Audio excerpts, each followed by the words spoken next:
A faint sound begins to swell, barely audible at first, a lilting, distant laugh. It skips and skitters on the edge of recognition, as if the source of the sound was never quite there.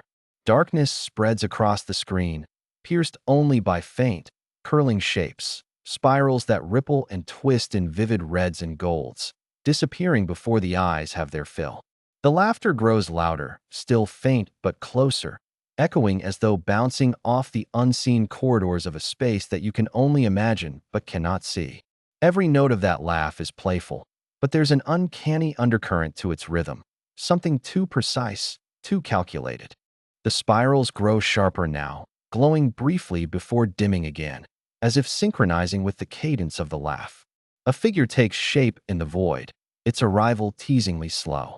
The outline appears disconnected at first, a flash of color here, a curve of shadow there.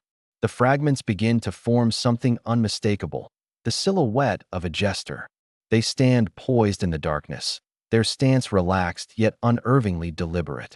The laughter, still diffuse, seems to ripple from every angle. The jester tilts their head as if listening, their unreadable mask somehow amplifying the eerie presences. Without warning, the spirals around the jester burst outward in a hypnotic display of dazzling colors, greens, purples, and blues spiraling endlessly as though the void itself were unraveling. The jester raises an arm, their gloved hand pointing toward the camera, their gesture almost playful. The laughter, no longer distant, swells in volume, layered upon itself like an echo spiraling through time. Through the laugh, a phrase emerges, not clearly spoken but somehow understood. Laughter is the key. The final echo of the words lingers longer than the spirals, until there is only quiet and an unsettling void. The jester stepped into view, or rather, he seemed to materialize, as if coaxed forth by some unseen force. His appearance was a kaleidoscope of contradiction, vibrant hues of red, yellow, and violet twisted across his motley attire. Yet his movements carried a peculiar unevenness, as though caught between a frolic and a stumble. He tilted his head, the bells on his cap chiming faintly, though no wind stirred. As his lips curled into a wide grin, laughter began to bubble forth, not joyous or warm, but sharp and fragmented, like the jagged edge of broken glass. Each note hung in the air just a little too long, trailing into unsettling silence before the next cackle erupted. The room felt unsteady, distant sounds warping into echoes as his laughter coiled and echoed. It was less of a noise and more of a presence, alive, chaotic, and undeniable. Amid his laughter, something began to shift. The chaotic noise splintered into rhythmic bursts, each repetition clearer than the last, as though the sound was unraveling itself. With a final, chilling shriek, the laughter resolved into words, mocking, deliberate, and precise. Laughter is the key. The jester paused then, his head tipping forward as though inviting you to absorb the message, his eyes glinting with a knowing mischief. The echo of his words reverberated across the chamber, lingering like an invisible haze long after his lips fell silent. Without another sound, he dissipated into a flurry of spiraling colors, leaving only the question, what key, and to what door? Throughout history, laughter has occupied a peculiar space, at times celebrated as the purest expression of joy, and at others feared as an agent of chaos. Take, for example, the ancient rituals of mirth, where communal laughter was believed to dispel evil spirits. Yet, for the same communities, uncontrolled laughter was interpreted as a harbinger of misfortune, even as an omen of madness. In medieval courts, jesters embodied this duality. Tasked with entertainment, they wielded laughter not just to amuse, but to obscure hidden truths under the guise of folly. Laughter, amplified by their performances, became a cipher for something deeper, a twisted mirror to reflect fears, aspirations, and shadows of those who listened. Across cultures, laughter retained its symbolic ambiguity.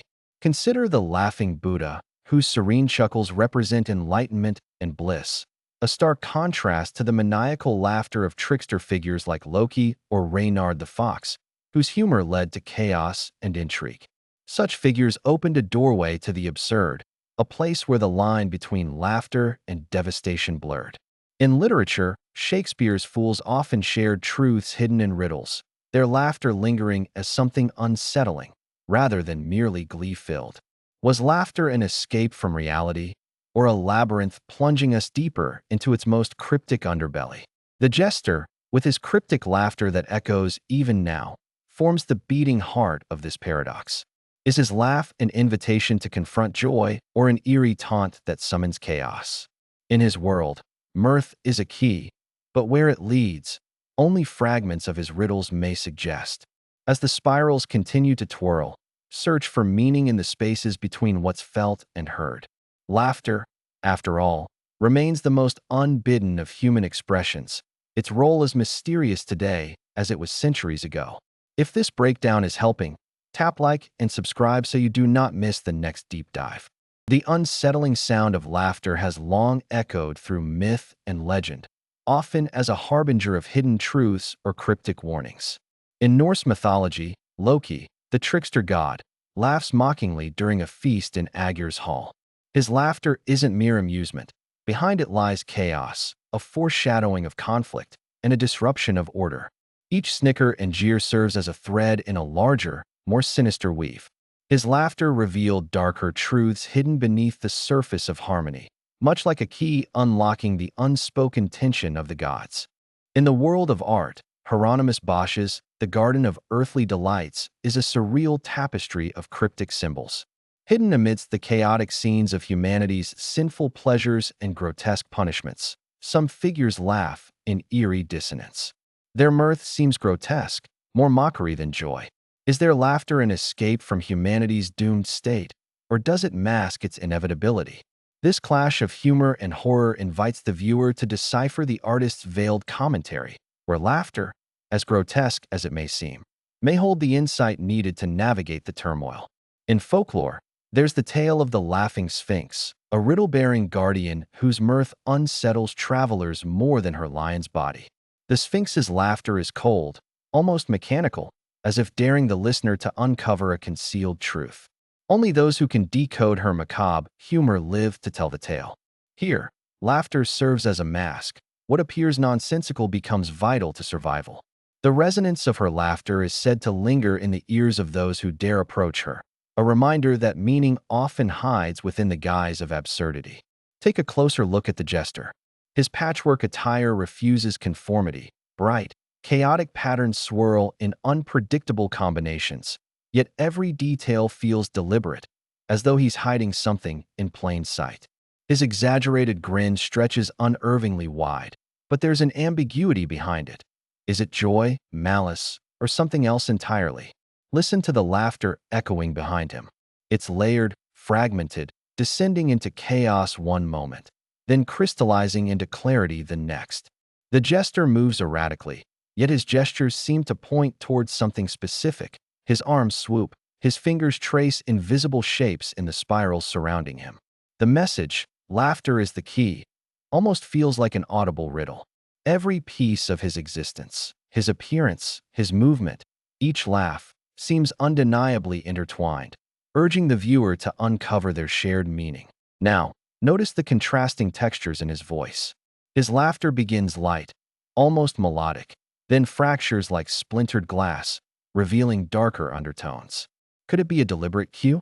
The tone shifts from whimsical to forbidding, as though he's drawing you closer, only to push you away again. Something about his command, laughter is the key, resonates deeper than sound. It feels tangible, as if laughter itself unlocks something unseen. Observe how he envelopes himself in mystery, using ambiguity to encourage your curiosity. Every spiral in the visuals mirrors his patterns, the chaotic loops that seem disordered yet eerily synchronized. Could the spirals hold significance? Could his laughter match a rhythm obscured by its chaos? Here lies the challenge, connecting the dots, hearing the unsaid, seeing the unseen. As the spirals tighten and bloom, their colors growing more vivid with each rotation, the Jester's laughter begins to scatter into layers, one echoing beneath the other, like ripples through water, distorting and amplifying. It doesn't feel random, it feels deliberate, like a composition being played upon the strings of your consciousness. Laughter is the key. The words vibrate, more felt than heard now, and somewhere deep in the soundscape. Is that another voice? Or merely the reflection of the jester's tones, bouncing impossibly through unseen corridors? Either way, the atmosphere grows heavier, yet more compelling, as if the meaning behind the fragments of sound and color is just out of reach. You feel that if you listen closely enough and stare just a moment longer, it will start to make sense, and yet it doesn't. The spirals slow suddenly, not stopping, but altering their rhythm, like a heartbeat skipping a beat. The jester's laughter halts for a fragment of a second, and in that absence, a void. A startling quiet stretches through the air. It is short-lived, though, as the laughter resumes, this time harsher, fragmented, like a record skipping. In its chaotic echoes, an unnerving question takes shape in your mind. If laughter is the key, then what is the lock? The spirals accelerate again, drawing your gaze deeper. The colors shift from vivid hues to something darker, saturated with foreboding. The jester doesn't appear, but his presence looms now, the space dominated by his voice and the cosmic, unrelenting pulse of spirals. The laughter escalates into a layered crescendo, overlapping into a near-deafening cacophony. And then, once more, it stops. Silence. The spirals freeze mid-motion, their vibrant colors fading almost entirely to grayscale, save for faint traces of amber glowing at their edges. Laughter is the key, the voice repeats, now distorted, as if spoken through water. The frozen spirals thrum. You swear you catch something transferring between them, like whispers carried on invisible threads. Then, the spirals resume, their colors bursting back to life in blinding clarity, overwhelming the screen. The laughter vanishes entirely. The mystery is amplified, not resolved. The jester's cryptic message casts a long shadow in its silence, daring you to unravel it. And then, with the faintest flicker of a grin, everything fades to black.